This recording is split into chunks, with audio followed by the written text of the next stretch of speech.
Hello everyone and welcome to this episode, the grief one of the Women Talking About Learning podcast. I'm Andrew Jacobs. Grief is an inevitable part of life, yet it remains one of the most challenging topics to discuss, especially in the workplace. This episode considers many different forms of grief. Just a heads up, it's not a usual type of episode, and you'll notice a bit longer than usual. Our first guest is Kavita Brown. Kavita is the owner and learning director for LDG Training. She is a highly experienced, independent trainer, facilitator and learning and development consultant, having worked across various sectors. Kavita has significant experience in a range of people roles across L&D, HR, recruitment and organisational design. Our second guest, Anita Guru, founder of The Mind Coach, is an experienced mindset coach, psychotherapeutic counsellor and motivational speaker with a background in occupational psychology. She has nearly 2 decades of learning, leadership and organisational development experience at organisations such as Deloitte, Centrica and Coca-Cola. Anita supports organisations to raise awareness and help employees navigate grief. Our next guest is Lisa Sharp. Lisa is a senior learning consultant who designs practical, human-centered solutions that help organisations turn strategy into meaningful behavioural change.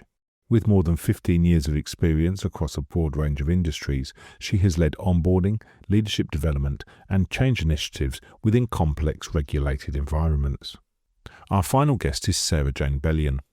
Sarah Jane is the Leadership Capability Manager at Center Parcs UK and Ireland. Previously, she spent over 12 years at Marks & Spencer, most recently partnering with their retail operations team. She designs learning experiences that spark curiosity, build confidence and make a lasting impact, helping people to see themselves and their world a little differently. Recorded in February 2026, this episode is a truly heartfelt conversation. This is Women Talking About Learning. This is Kavita, Anita, Lisa and Sarah Jane talking about grief. Hi everyone, so lovely to meet you all today to talk about what I think is a really important subject. Just be interested to hear from you guys of why are you on this podcast today? What made you think, yeah, this is the one for me? Lisa? Hi Kavita. Do you know what the reason why I chose the grief one is because I've been through some stuff, and I think grief is such a complex topic, and grief spans so many different things. It's not just about the loss of someone. For me, it's been very much about the loss of my perceived, what I had imagined to be my future self.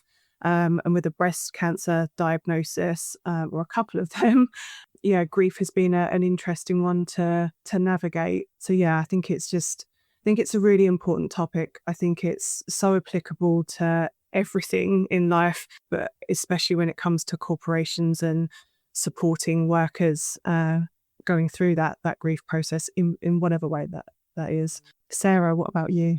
Yeah, probably similar in terms of, I think it's such an important thing for us to be talking about. We're all going to experience it in some form, and yet we're really bad at talking about it, I think, through my experiences. So the main thing really that I can sort of draw from is I lost my dad in the first wave of the pandemic, COVID, and it was a weird time anyway, right? And lots of people lost lots of things, but the way in which I was able or unable to grieve, alongside then seeing people's weird human reactions to somebody that was grieving, showed me that actually we're not very good at this. So, any opportunity that I get to wang on about grief, I want to speak about it and I want to share, because I think it's so important people don't feel alone in that grief. So that's me.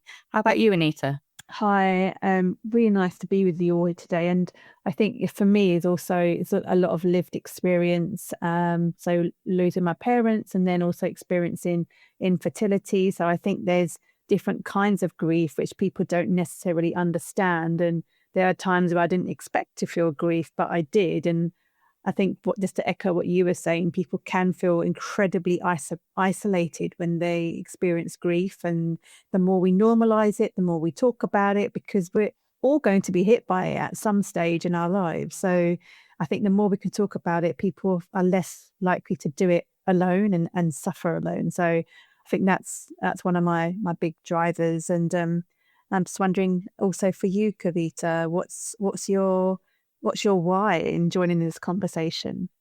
We lost our mum in December of 2024, and she was at end of life. We managed to bring her home, and we were caring for her, myself, my siblings, and my dad. And I remember really late at night, her syringe driver started to beep, so I had to phone the hospice nurses for them to come out to check it. And as I was trying to stay up at 5 o'clock in the morning, I kind of was reflecting on everything that was happening, also scrolling through LinkedIn at the same time. And I suppose a couple of things for me really resonated. And the first was our own experiences. So myself, my two siblings, our partners as well, we all had completely different experiences when we look at it from how our organisations treated us while we were going through that. Some managers and organisations were amazing, but one in particular absolutely wasn't and didn't really get it and didn't really understand. And the impacts that then had on one of my siblings as well, while we're trying to support my mum who's at end of life, but he's getting all of this pressure from work, just wasn't needed. And while scrolling through LinkedIn, I then put a post up literally about a heartfelt plea to managers. If you've got people going through this, your team's going through this, please be supportive, please be understanding. This is our lived experience. And I gave them some examples. And I was blown away by the amount of comments that then came up on the LinkedIn. And some people had the most amazing support network from their organisation and their managers, but horrifically, some of them didn't. And some of those comments on there just really broke my heart. So I think from a learning perspective, you're right, Sarah. I don't think people talk about it enough. And I don't think we as a society, maybe it's a cultural thing, but in society, we don't talk about it enough. And therefore, I don't think managers are prepared. A lot of the policies all state at managers' discretion, but what does that actually mean?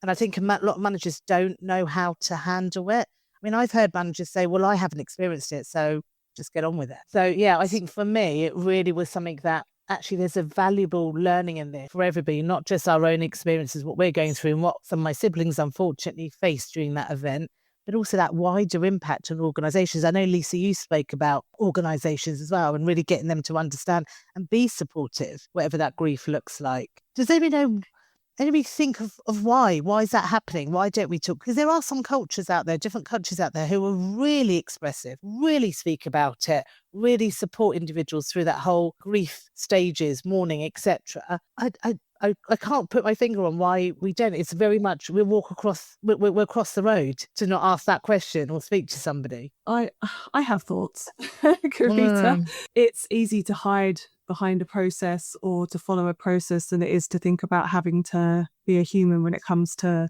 corporations. And I think there's two very different organisations that I've worked in, and the last couple I've worked in have been quite people-centric. The one I'm in currently is very people-orientated, and in previous employment it's been very much around, well, we've got to follow this process. And I've been a manager in retail witnessing somebody's losing their grandparent who's their main person that brought them up, and the attitude was very much, well, what's he doing? It's just his grandma. And it's just, you can't say that. You've got to, it's an emotion. And I think organizations sometimes get so lost in the process of what we've got to do and the tick boxes that we have to follow, that they forget how to human. They forget the compassion and the understanding and the complexity of grief.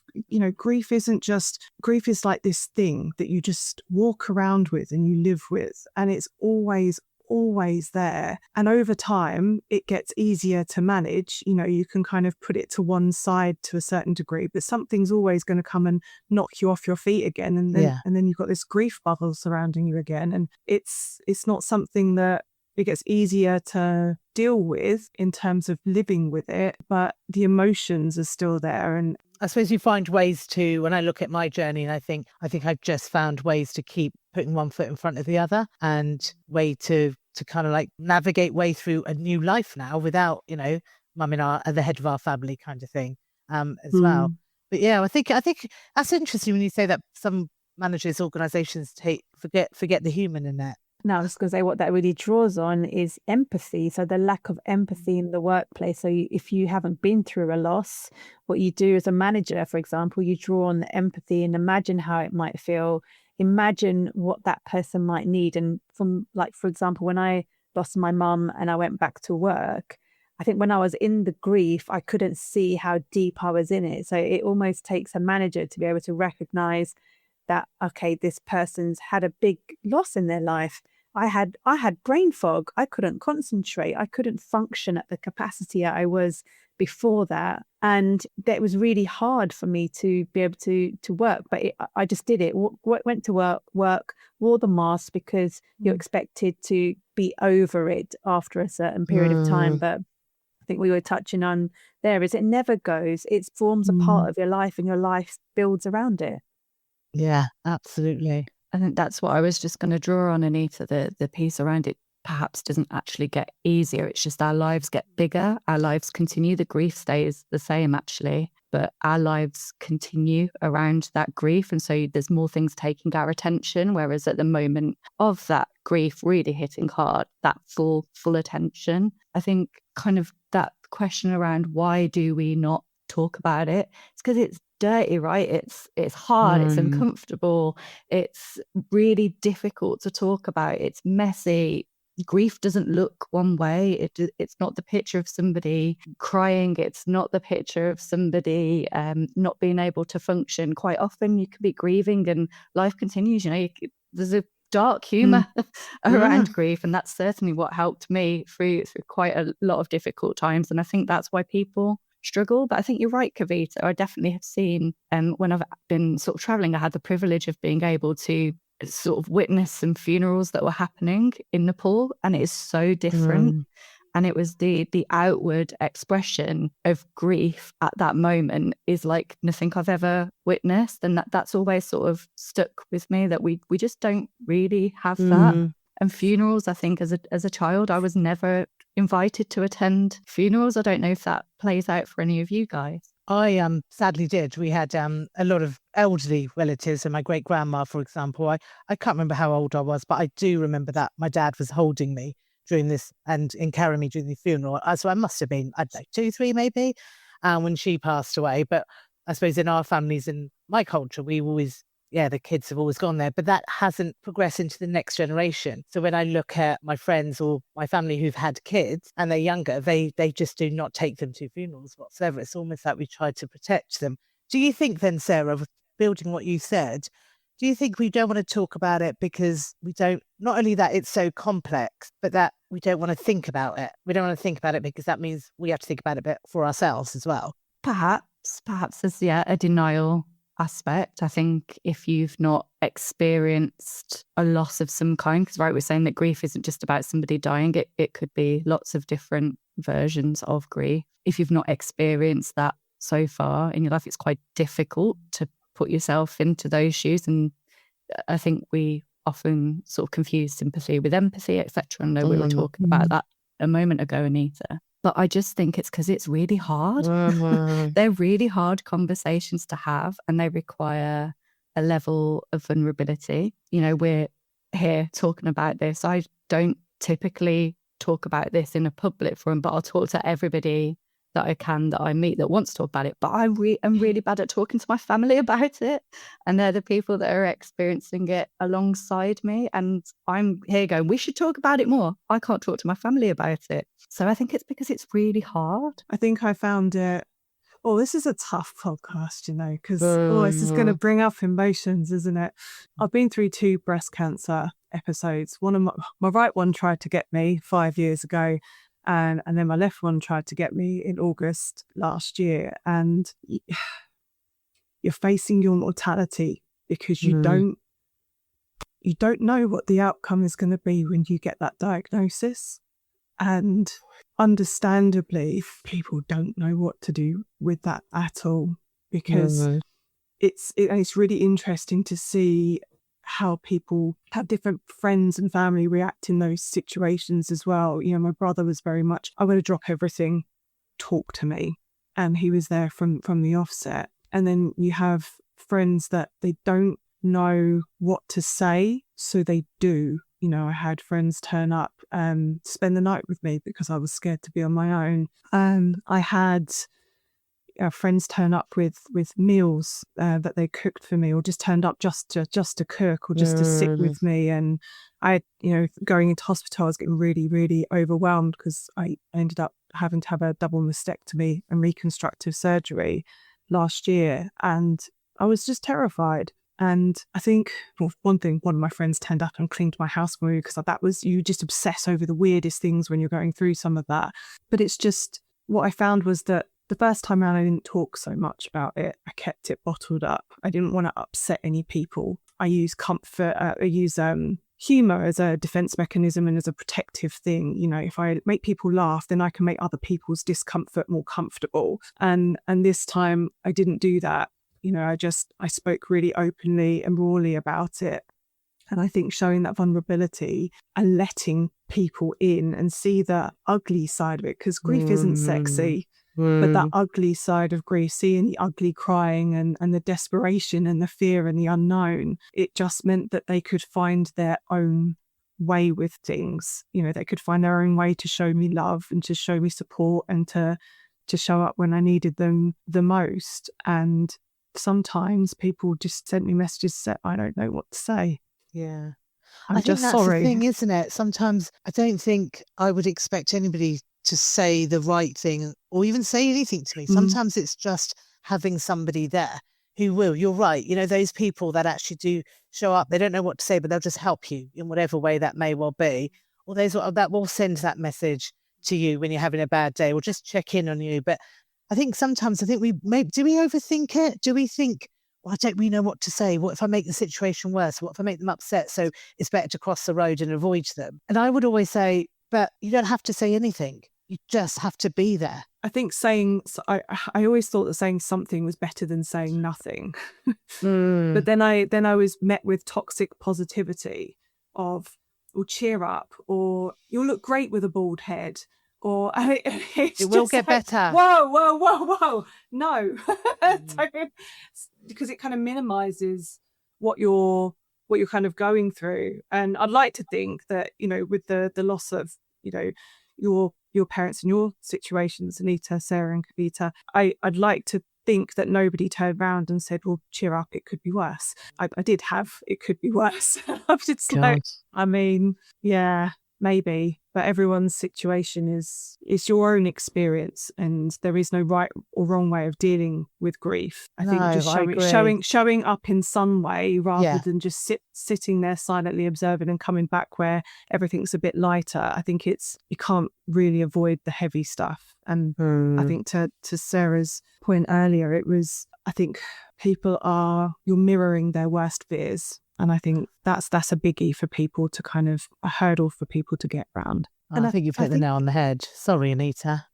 I was going to say, I think it's that people want to have a solution. They want to come to you with a solution. They want to make it better. They want to take it all away. And so they might just then shut down and do nothing, or just do the wrong thing. But I think I think the biggest thing is people are avoiding big emotions in themselves, and they're trying to avoid provoking emotions in you or making you feel an emotion when you're feeling it anyway.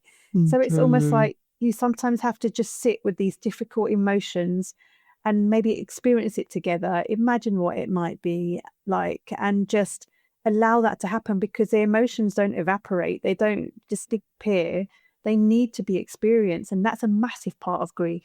No, you're right. I think Andrew's also mentioned that people use the word battle, but it's not a battle. It's not a battle. No. It's not something you're going to win. I think for me, my experience has been it's finding a different way of living now as a family. You know, Mum's not there no more. She's been with us since day one. The kind of the wise person in our family that everybody always went to. I always called her the glue that kept us together. And we're all of us, grandkids included, my dad included, just navigating, trying to figure out what does life look like now, and how does that work for us now as a family or as individuals and everything. And I don't think it's a battle it's not a battle, that it's not something you're going to win and suddenly get over it. It is just trying to navigate. I keep saying, all I've been doing is just for the past year and a bit, putting one foot in front of the other. And I think that's all you can do. But you do. I think you're right. You need that support around you. I know you mentioned earlier, Lisa, I'd be interested to hear from you, Sarah, and Anita as well. What was your experience like in the workplace when you were going through this? Oh, heavy. It was as terrible as cancer is. I just experienced nothing but compassion and love and space and understanding. And grief is different for everybody. and you need different things. And Anita mentioned earlier that you didn't know, you didn't recognize that you were in these stages. You knew that you were in grief, but you didn't recognize the help, your support you kind of needed, because you have to get on with things. You have to, because you can't, you've got bills to pay. And sometimes you do need, it's hard because companies are companies, but you do need someone, you do need a colleague or a leader that takes a step back at the moment and says, look, should you be at work right now? I had my double mastectomy and breast reconstruction on the 3rd of October. And the reconstruction involved surgery, removing muscle and tissue from both of my legs. So I couldn't walk properly at first. I couldn't sit properly, and then I couldn't really lift. I was kind of like a sausage, just kind of laying in bed, moving around a little bit. And then after a week, I got let out, and I think it got to the point where Sunday night, I'd watched 48 hours of TV. I'd been lying in bed like a sausage for a week, and I messaged my boss, and I just said, I cannot do this for another 5 weeks. I'm going to lose my mind. I need to do something. And I asked to go back to work on that following week. And he's just like, I don't know about that. Let's catch up and have a conversation first. And my friend's mum actually came to live with me for a week after surgery. And she said, over my dead body. Are you going back to work? And it's like, you need those people looking out for you to be that kind of mirror to say, hey, you know what? Something big has happened here. And yeah, like physically you're broken. And actually mentally, I think this is quite the right time to be rushing back doing that. Sometimes you're so desperate to cling on to what your former self, like this is a new version of you now, like what you were before, that's not you now. You've got a different version, and you're trying to live with what's changed. You're trying to live with a future with ambiguity or uncertainty or without someone in there, and that's hard. But it was good that I would say it's good that you had that boss to kind of, no, you're not. Okay, as much as you think you are, but so it sounds like you had that kind of level of support. I can imagine that there must be bosses out there that would be, yeah, okay, come back, or I'll give you this project to do, and not really think about you as a person and having that, your own well-being, your own mental health, your own physical health that sits in with that. Yeah, and I suppose on the flip side, there are some people who actually need it. I know, Lisa, you had massive surgery, you need to physically rest, but some people experience who's grief for maybe losing a loved one. It might be that they say, you know what, I need work at the moment because I need a distraction. But then I think it's for the manager to say, actually, let's look at what you are able to do, what's doable. So not give you your full remit. Maybe you come back on a phase return, maybe you do reduced amount of work. But so I think it's working flexibly and not taking a one size fits all approach, but really having the conversation, understand where the person's at. Are they actually able to? Is it going to add more pressure and stress? And coming up with a plan. And I know that sometimes managers feel like they're restricted because of policies, etc. But take a human approach. You know as yourself, you're a human. You know what might be best. Have conversations on their behalf with HR or whoever, and make those changes, because people remember these things. They are going to remember when I went through my difficult time, my manager came through for me. They're more likely to be, a lot more loyal, a lot more productive, a lot more happier in their teams. And it goes back to the whole psychological safety aspect as well. You're building that trust through all of these interactions. So I think for managers is to really trust in yourself, knowing what your person in your team best than anyone, and working with them to figure out, actually, how can I support them through this? I think that's really interesting as you talk about that. I'm sitting here reflecting because my experience is really hard to relate to any of what we've talked about, because it was at a time where the world didn't know what was happening, right? So up until a couple of days that my dad was taken to hospital, I was still working in my job, and my job at the time was for a large retailer where we were essential workers, right? So people were coming, we were having to enforce people standing 2 meters away from each other, certain amount of people coming into the shop to get their food. So I was surrounded by this thing, which ultimately a couple of days later took my dad away from me. And so it was it was so, I can sit and reflect now and think about it differently, because nobody knew how to handle that situation, let alone somebody in their team that had then been impacted by this thing that seemed like science fiction, right? It didn't feel like this was real. We're just this weird things happening. And so I've got a sort of kindness and empathy towards the people that were really trying their best to support me, but I didn't feel supported. But I don't think it was their fault. It was such a unique, weird situation. I think the bits for me that were really difficult as somebody that was going through that, we've talked about support, right? There was no support. I had been in the hospital with my dad and therefore was deemed as having to isolate for sort of 2 weeks after.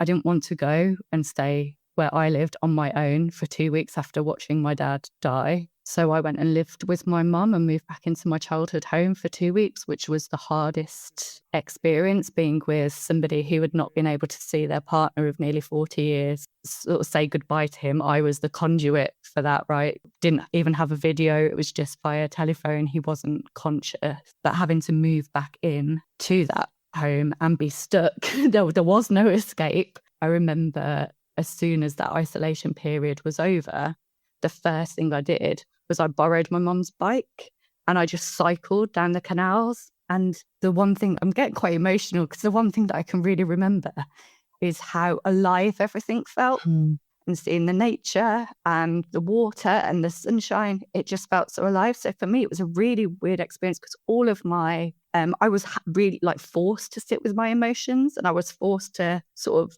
I couldn't shy away from it. It was everything that was on the telly. I was there. I had my mum there. And then as soon as I was able to go, it was like, oh, actually there is a world that's continuing to move. Like nature has been so healing for me to like, this is nature. It doesn't take away from how awful things are and how difficult it can be, but this is also the cycle of life. And that for me has been super, super helpful. It's allowed me a perspective, it's given me comfort, and it's allowed me to hold on to something when things have felt really, really difficult. Wow, thanks for sharing that, Sarah. That sounds like that was really tough to share with us. And I think you're right. I think we've underestimated underestimate the impact the pandemic had. And when people did lose people over their loved ones over that pandemic period. And I think you're right, it's a different sense of grief. And I think for me, it almost seems it's even more or so, if that may, I don't know how I'm trying to, don't know the words now, but yeah, it seems like it's a bit more prolonged, if you like, and it still sat there because you didn't have those people around you, and that, yeah, it's very different. Yeah. I guess it's delayed, like complex grief, I guess, when the normal rituals and routines that we're used to, even if we're recognizing that we don't do it great anyway, we do have some. When that's stripped away, you're right, it does prolong that or makes it difficult. So for me, actually, I would say it's only in the last 2 years, like that happened 2020, it's only in the last 2 years through sort of a therapeutic process that I've really been able to go, oh yeah, like that was really hard and huge. Like it's not just oh well, it's okay, it's just this thing that happened. Like no, it was really awful, and it's okay for me to feel like it was really awful, similar to yourself, I guess, Lisa, like acknowledging it within yourself, like this is hard. Yeah. Do you know the first time I went through breast cancer was I was diagnosed in January 2021. So it was in lockdown. And a lot of what you were saying about life is still going on for people. People are still living their lives, and it's hard because you're in this bubble. you know, there were so many restrictions and so much of the whole process, you know, that even down to finding out I had cancer, it was, you know, and the NHS went into this, we're going to do phone calls, there's no face-to-face anything. You know, I had the phone call on a Monday. I knew I was going to get a phone call on the Monday, but I didn't know what time. And all of a sudden, you know, I live on my own, you know, getting that cancer diagnosis, you're having like this out of body experience, and then having to wait 2 hours for my brother to arrive on train because he lives far away, and going through the process. I mean, being a patient in a hospital during lockdown, I've got to say, if it brings you any comfort, Sarah, you know, God love the NHS.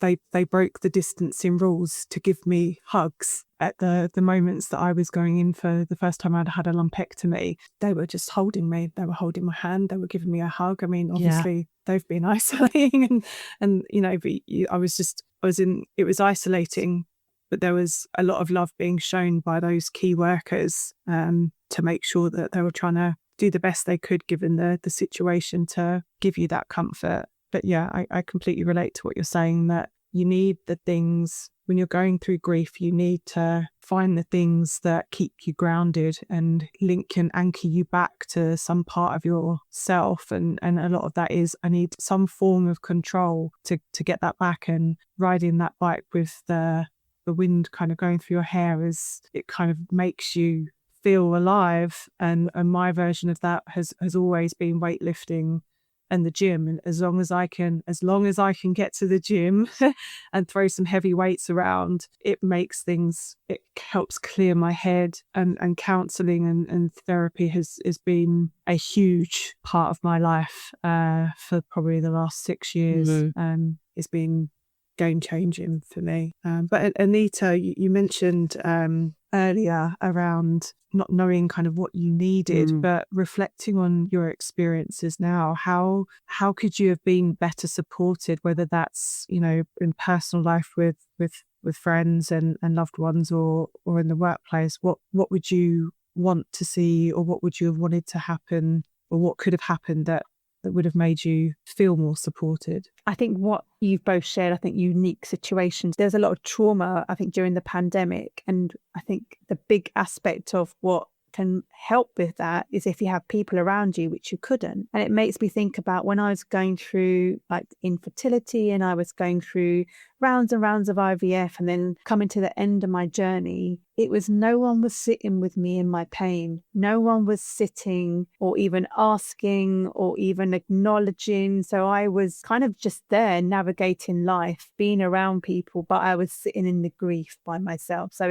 I think what I needed was people to just be an emotional with me, and that would have allowed me to be an emotional. And I've sat in therapy rooms, and the therapist has sat and cried with me about the situation. I came to the end of my journey of trying to become a parent unsuccessfully, and I was there it was only this time last year this was all going on, and it was just, I felt so alone. There was no one around, there was no one asking me anything, and I think that's it. Just for whatever kind of grief someone is going through, it's okay for you to show the emotion about someone's situation, because it allows them to show it too. So I think it's just, get rid of the stiff upper lip, forget about not upsetting the person, just cry, ugly cry, all you need to just do it.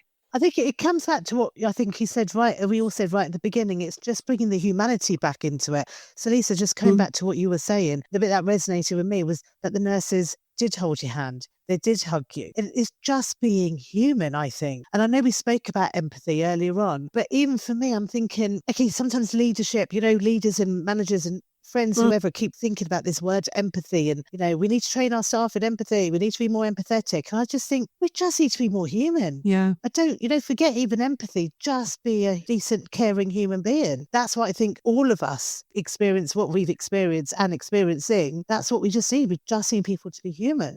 And I think so. I think for some, it's that stiff upper lip, right, is almost insinuating or making yourself feel like it's weak if you show emotion. But actually, having the strength to show the emotion and be open about it, I think it's really important that, look, like I keep saying, we all keep saying, grief is individual, and it's so dependent on your background and your history with grief and the type of grief that you're going through, the type of loss that you're going through. But I think the more we can talk out loud about things, the more comfortable we get in ourselves with talking about it, and the more comfortable other people will become as well. Like it's just so important to have these difficult conversations out loud. And counselling, again, God, I wish everybody could have counselling, because it would just help so many people in so many different ways. It would people question, why am I avoiding these difficult conversations? I've got someone crying in front of me, and I'm saying, well,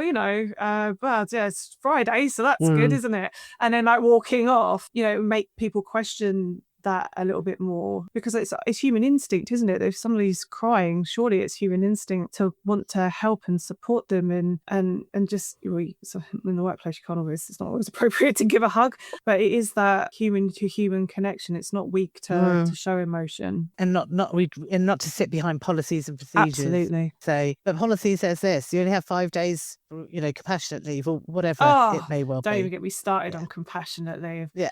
That is, yeah. I mean, it's like you have the empathy, but you use the empathy to be compassionate. Compassionate is the action that sits behind or goes in front of empathy. But I think it's I'm now a qualified counsellor, and I sit in the room, and people show emotion that they can't show in the outside world because it doesn't feel safe, it doesn't feel accepted, it doesn't feel normalised. So people are isolated in what they're feeling, so they bring it into the therapy room. But what we really need to do is open it up so people feel safe to do it in any forum. They can be vulnerable, they can feel like they can express themselves, and it's that going back to being human, and how can we challenge some of the practices in the workplace. So, for example, I've been working with an organisation around grief. So I've delivered workshops, but then what I've done is had coaching pods. So where people have come in together and they just want a space to talk, to share, to open up, to feel their grief, to express their grief. And it makes such a difference. And the amount of people, so I've done quite a few sessions like this, and the comments, the number of people that are saying, I haven't been supported, I don't feel supported, I feel isolated, and all sorts happen as a result of that. So it's so important to open up these conversations. And there are some great practices from organisations who are doing things around grief. They're having ERGs, they're having sessions. And when you open it up, you start to see the massive impact it is having on people's lives. And then it gives an opportunity to do something different to support them. What would be, Anita, out of interest then, based on your experiences and now as a qualified counsellor supporting organisations, if you had to give one piece of advice to a manager, for example, whose team members navigating grief, what would that advice be? Ask them what they need. Don't assume, don't judge, don't try to fix, don't give a solution. Ask the person. So firstly, check in. How are you doing? No, how are you really doing? I'm really interested to know how this is impacting you at work, outside of work. What do you need from me? What do you need from the team? How can we support you?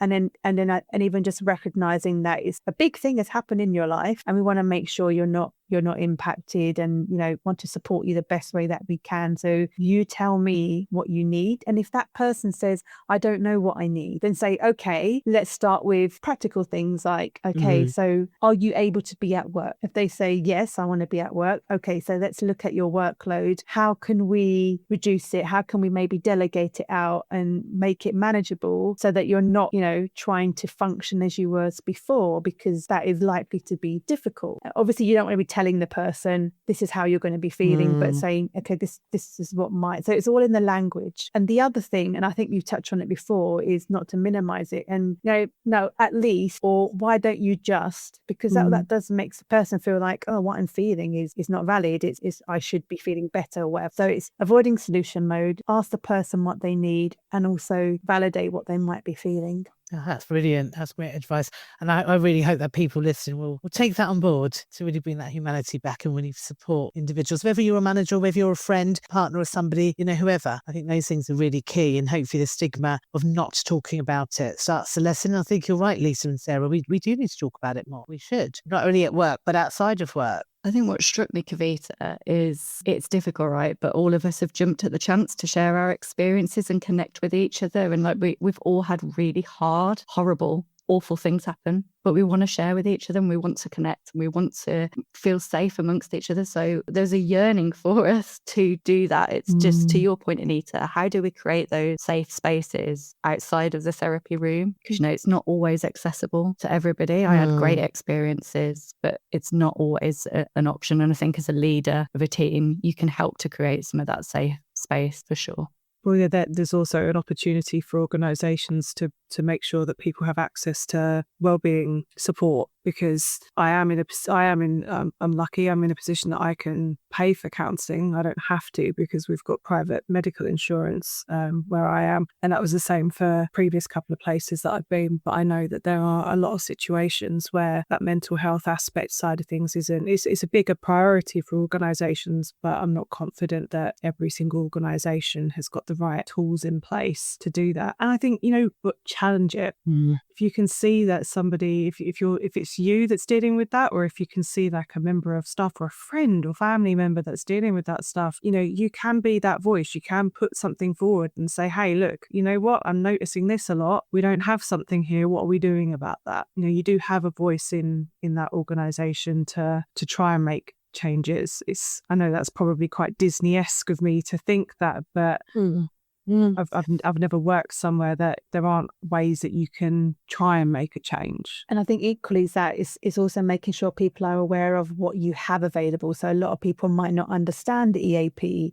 Maybe they think it's not confidential. They don't know that they can get therapy through private medical. And I think it's always making sure people are aware of what's out there. And also the other services, because you're right, Lisa, a lot of people do not have that in their organisations. Organisations' budgets are tight, etc. I understand that, but I know we benefited from our local hospice. And so my dad in particular, and he had started his counselling journey way before Mum had passed away. And that's because my mum kind of encouraged him, pushed him that way. And I think as an older man, doesn't really talk about things like that, but she was encouraging him to seek it out. But the local hospices, if you don't have that support within work or that opportunity to get counselling via your own organisation, that your local hospices are absolutely amazing. They really, really are. And they really will provide that ongoing support and counselling for individuals as well. But I think you're right. I think it's what have we got in an organisation, a workplace, but actually what's on my doorstep, what's in my community as well, where can I go to? I think people don't reach out enough to hospices who provide that service. We think we have to go via our GP and then we can't get an appointment and,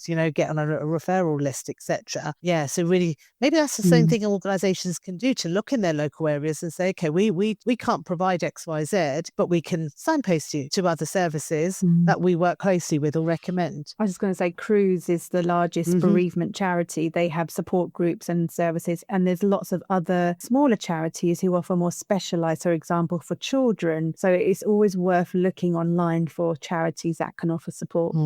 I just wanted to caveat that by saying that if you are a leader and you're wanting to help your member of staff, I would caveat by just being mindful about how much information you share, because especially when you're going through any kind of grief, is that everything is hugely overwhelming. And sometimes just having to read even just an A4 piece of text, it feels impossible. So sometimes it's getting the balance right and signposting rather than going, you're going through a really tough time. Here's 20 attachments in an email, signposting this, and this. Like you don't need that. You need things to be very clear, very simple. You're on autopilot. You need someone else sometimes to do the thinking for you. Gosh, didn't think it would be this emotional, to be honest. Yeah, bringing it all up, and it's good. I suppose it just shows me that actually it's difficult for everybody to talk about. It really is. But this conversation is one of conversations that could lead to many others, and people listening, it might spark something in them to talk more. I hope so. I would like to ask everyone a question.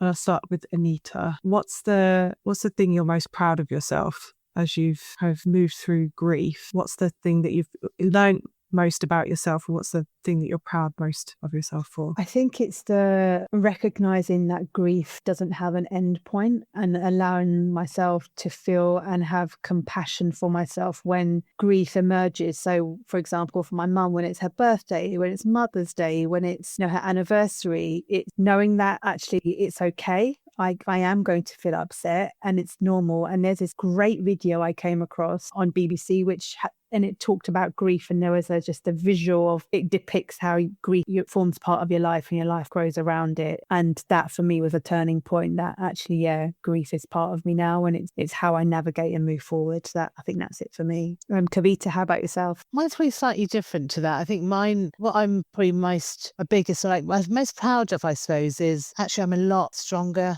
than I thought I was, a lot stronger than I thought it was. And I think I now look back at my life and my upbringing, and when my mum's such a big influencer on that, thinking it all kind of makes sense. It almost feels like she was preparing us all for that moment. Her health has never been good, it never was good, but it almost feels like everything that how she raised us. Now I think, God, that's made us actually more resilient, and that's why we're so close as a family. And it almost feels like she's preparing us for that moment. It's really bizarre, but X amount of years later. But yeah, so I think I'm always proud of that. And I think the biggest thing I've learned is you do need people around you, even though you think you don't. You absolutely do, even if it's just to sit there in silence, even if it is just to suddenly have burst into fits of laughter with, or sit there. I remember we were sitting with my mum's brother until about 11 o'clock midnight one of the days, and he was telling us all the same, some of these childhood stories. He had bought loads of photo albums, etc. And actually, it was just really nice. And I think I've also learned that in grief, there are some nice moments. It's not what you see on Hollywood, where somebody's passed away and they'll be screaming and shouting and crying and etc. That's what blew me away. That I expected me to be like that, but I wasn't. It was very different. What about you, Sarah? I think for me, I'm probably proud of the perspective that it's given me. I think it's allowed me to really focus on what's important to me and actually what is just noise, and that I will just not be a part of or don't want to be a part of anymore. I think it was interesting. It actually really kickstarted a career change for me. So as horrendous as it was, I'll always be really grateful as well to that moment for giving me the sort of oomph to go and do something. And I think that's something I've heard a lot about around like post-traumatic growth. And it's hard. It's not that toxic positivity, which I absolutely despise. But for me, something good has come from something awful, and I can recognize that those two things can exist at the same time. It can still be awful and also these really great things happened, and that's great too. And I think allowing those two sort of juxtapositions to exist at the same time, for me, like, I'm proud of being able to hold that and hold the messiness of it as well at the same time. How about you, Lisa? I have learned that I am stronger than I think I am, like physically tough as well as mentally. It's hard. Everything's been really, really bloody hard, but I've surprised myself. And the creative ways, I tell you, that I was trying to get out of that hospital bed and shuffling down like a sausage and not being able to bend my hips and just kind of rolling with it and waddling around with my drains. Yeah. I've learned that I'm adaptive. Let's just put it that way. I'm proudest now that, as much as I've had to go through all of that, I am proud that this week was my first week volunteering for the breast reconstruction team, where I met other women that were at the beginning of their breast reconstruction and mastectomy journey. And I'm proud that I've been a part of their story that's taken some of that fear and anxiety away. I'm really proud that I get to help other people through that and get them to see that it's horrible, but you know what? It's going to be okay. They do a fantastic job at the reconstruction place as well. So yeah, I'm proud that I get to be part of their journey and be there to help them through those stages. Thank you all so much. Thank you so much. Yeah, thank you. Connection. Yeah, seems to be a key theme, right? Thank you. Thank you, everyone. I think it's been great to talk about it, and I hope we've made people just stop and listen and think and maybe do differently. What an amazingly challenging episode. We have to admit that while listening, we did shed a tear or two. Navigating grief is a complex journey that requires understanding, compassion, and open communication in the workplace, as well as with family and friends. A huge thank you to Kavita, Anita, Lisa and Sarah Jane for sharing their very personal experiences so generously. You'll find their details and all the links mentioned in the show notes. Please do remember to like and subscribe to the podcast on your podcast player. It does make a real difference in helping people find and recommend us. We're also actively looking for guests to be on the podcast. If you're interested, then please do get in touch via email to hello@larn.com. We're back in a couple of weeks, and next time it's the Allyship one. As always, thanks for listening, and we'll see you again soon.